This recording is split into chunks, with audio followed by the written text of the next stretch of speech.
బీహార్ రాష్ట్రంలోని ఔరంగాబాద్ సమీపంలో జరిగిన ఘోర రోడ్డు ప్రమాదంలో మృతి చెందిన నెల్లూరు జిల్లా వాసుల కుటుంబాలకు రాష్ట్ర ప్రభుత్వం తరపున ముఖ్యమంత్రి చంద్రబాబు నాయుడు నష్టపరిహారం ప్రకటించినట్లు మంత్రి ఆనం రామనారాయణ రెడ్డి తెలిపారు.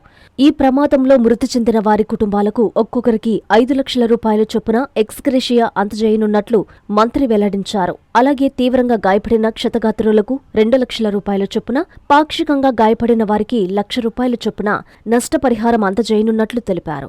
నష్టపరిహారం ప్రకటించిన బాధితులకు అండగా నిలిచిన ముఖ్యమంత్రికి ఈ సందర్భంగా మంత్రి ఆనం ప్రత్యేకంగా ధన్యవాదాలు తెలిపారు. ప్రమాద బాధితుల కుటుంబాలకు రాష్ట్ర ప్రభుత్వం అన్ని విధాల సహాయ సహకారాలు అందించి అండగా నిలుస్తుందని మంత్రి బాధితులకు భరోసా కల్పించారు.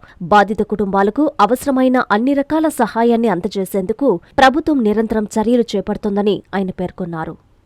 ప్రపంచ స్థాయి రోబోటిక్ సర్జరీలు మన నెల్లూరు నారాయణలో 26 సంవత్సరాల సంస్థాగత అనుభవం, సాంకేతిక ఆధారిత వైద్య సేవలు, ప్రామాణికత, నాణ్యత మరియు నిబద్ధత, అధునాతన 3D high definition visualisation, surgeon పూర్తి నియంత్రణలో పనిచేసే multi articulated robotic arms, millimetre స్థాయి ఖచ్చితత్వం, మెరుగైన ఎర్గోనామిక్స్ మరియు స్థిరత్వం.